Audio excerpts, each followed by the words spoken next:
નમસ્કાર મિત્રો, આ વિડીયોમાં આપ સૌ મિત્રોનું સ્વાગત છે। આજનો આપણો વિષય છે ટાટ મેઇન્સ એક્ઝામ 2023। આ વિડીયોમાં આપણે ટાટ મેઇન્સ એક્ઝામ જે 25/6/2023ના દિવસે લેવાવાની છે તેમાં અંગ્રેજી વિષયના જે વિદ્યાર્થી મિત્રો છે તેમના માટે પેપર 2 ઇંગ્લિશ મોડલ પેપર અહીંયા રજૂ કર્યું છે। આ માત્ર મોડલ પેપર છે, એક અનુમાન છે કે આ રીતનું પેપર પૂછાઈ શકે છે। આ જ પૂછાશે અને આવું જ પૂછાશે એની કોઈ શ્યોરિટી નથી। અને સાથે સાથે જો તમને વિડીયો ગમે છે તો વિડીયોને લાઇક, શેર અને સબસ્ક્રાઇબ કરવાનું ન ભૂલશો, જેથી કરીને તમારા મિત્રોને પણ આવી મદદ મળતી રહે। તો શરૂ કરીએ છીએ। તો ફર્સ્ટ ક્વેશ્ચન છે જે 24 માર્ક્સનો છે, જેમાં answer the following questions in about 200 to 250 words. જેમાં આપણને 5 ઓપ્શન આપેલા હશે અને 5માંથી કોઈ પણ 3 લખવાના છે। દરેક ક્વેશ્ચનના 8 માર્ક્સ છે। અહીંયા અનુમાન એવું લગાવવામાં આવ્યું છે કે વિષય વસ્તુમાંથી અને પદ્ધતિમાંથી પ્રશ્નો પૂછાઈ શકે છે। તો પ્રથમ પ્રશ્ન છે, prepare the lesson plan for the lesson and interview with Arun Krishnamurthy. ધોરણ 9 અને 10ની ટેક્સ્ટ બુકમાંથી કોઈ પણ લેસન વિશે યુનિટ પ્લાન પૂછાઈ શકે છે। સેકન્ડ નંબરનો ક્વેશ્ચન છે, what is the grammar translation method? Discuss in detail its advantage and disadvantage. તો અહીંયા આપણે એ માનવાનું છે કે કોઈ પણ મેથડ પૂછાઈ શકે છે ઇંગ્લિશ લેંગ્વેજ ટીચિંગની। ત્રીજા નંબરનો ક્વેશ્ચન છે, what are the features of an ideal question paper? Discuss with examples. તો આઇડલ ક્વેશ્ચન પેપર્સ છે તેની લાક્ષણિકતાઓ શું છે અને તેની ચર્ચા કરવાની છે। ચોથા નંબરનો ક્વેશ્ચન છે, how will new education policy be beneficial to create employability? Its pros and cons. New education policy કેવી રીતે એમ્પ્લોયબિલિટી ક્રિએટ કરવામાં બેનિફિશિયલ છે। એના પછીનો ક્વેશ્ચન છે, state in detail the difference between traditional approaches and communicative approach. Traditional approach અને communicative એપ્રોચનો difference બતાવવાનો છે। અને છઠ્ઠા નંબરમાં છે, ઇઝ ટેકનોલોજી અ બૂન ઓર અ બેન? શું ટેકનોલોજી છે તે આશીર્વાદ છે કે તે શાપ સમાન છે? તો મિત્રો આ પ્રમાણે પ્રથમ ક્વેશ્ચનમાં આપણને કુલ 5 પ્રશ્નો પૂછાશે અને 5માંથી કોઈ પણ 3 લખવાના છે, જેના 24 માર્ક્સ। એના પછી ક્વેશ્ચન નંબર 2 છે, write answers of following questions in 150 to 200 words as per instructions. માગ્યા પ્રમાણે 150થી 200 શબ્દોમાં જવાબ લખવાના છે। દરેકના 6 માર્ક્સ છે, કુલ માર્ક્સ 24 છે। તો પ્રથમ ક્વેશ્ચન મૂક્યો છે, discuss importance of English as international language. અંગ્રેજી ભાષાનું આંતરરાષ્ટ્રીય મહત્વ શું છે? What is blueprint? Prepare a blueprint in English. Blueprint પૂછાઈ શકે છે, પૂરેપૂરી શક્યતાઓ છે। એના પછીનો ક્વેશ્ચન છે, you have visited Nal Sarovar during winter, write report describing the beauty of lake and migratory birds. તો યાદ રાખીશું મિત્રો કે અહીંયા રિપોર્ટ પૂછાવાની શક્યતાઓ છે। એના પછી 9મા નંબરમાં છે, સ્પીચ રાઇટિંગ। તો અહીંયા ઇનેગ્યુરલ સ્પીચ મૂકી છે, ચીફ મિનિસ્ટર દ્વારા ડિલિવર કરવામાં આવેલી, તો કોઈ પણ સ્પીચ પૂછાવાના ચાન્સીસ પણ છે। એના પછી 5મા નંબરનો ક્વેશ્ચન છે, review current 9th standard text book of GSEB। 9મા ધોરણની અંગ્રેજી વિષયની જે ટેક્સ્ટ બુક છે એનો રિવ્યૂ કરવાનો છે।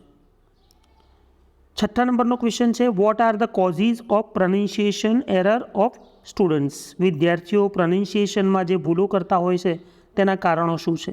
And how will you improve the pronunciation mistakes? 3rd નંબરનો ક્વેશ્ચન છે, answer following questions in about 100 to 150 words as per instruction. માગ્યા પ્રમાણે 100થી 150 શબ્દોમાં આપણે જવાબો લખવાના છે, જેના 20 માર્ક્સ છે। એની 5 from 7, 7 આપણને વિકલ્પ આપેલા હશે ને 7માંથી કોઈ પણ 5 લખવાના છે। તો અહીંયા તમે જોઈ શકો છો કોઈ પણ શોર્ટ નોટ પૂછાવાના ચાન્સીસ છે ધોરણ 9 અને 10માની ટેક્સ્ટ બુકમાંથી, એ ગુજરાતી મીડિયમની હોય કે ઇંગ્લિશ મીડિયમની। એના પછી છે વિઝ્યુઅલ ઇન્ફોર્મેશન, જેને આપણે પિક્ચર ડિસ્ક્રિપ્શન કહીએ છીએ, તો તે પૂછાઈ શકે છે। ઈમેલ રાઇટિંગ પૂછાવાની શક્યતાઓ છે।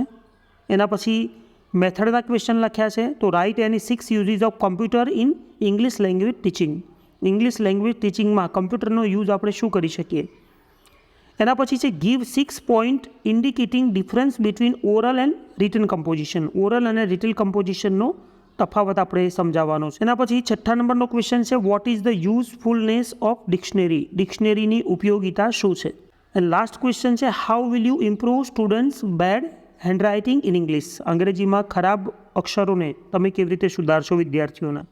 એના પછી છે ક્વેશ્ચન નંબર 4, જેમાં આન્સર ઇન 1 or 2 સેન્ટેન્સીસ, જેના 20 માર્ક્સ છે।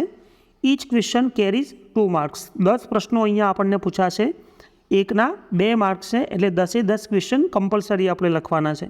તો પ્રથમ ક્વેશ્ચન એમાં મૂક્યું છે, write 4 characteristics of ideal report writing.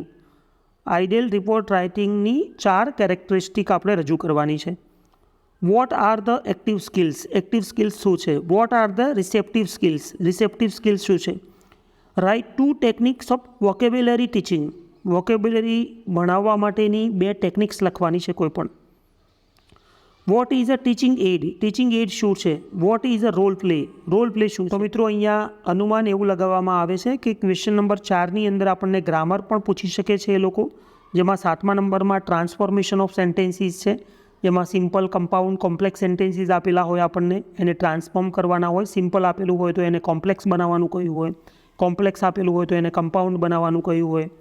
એક્ટિવનું passive કરવાનું છે, ડાયરેક્ટનું સેન્ટેન્સ આપેલું હોય, એનો કોઈ નાનો 2-3 લીટીનું પેરેગ્રાફ આપેલો છે, એને ઇનડાયરેક્ટ કરવાનું છે.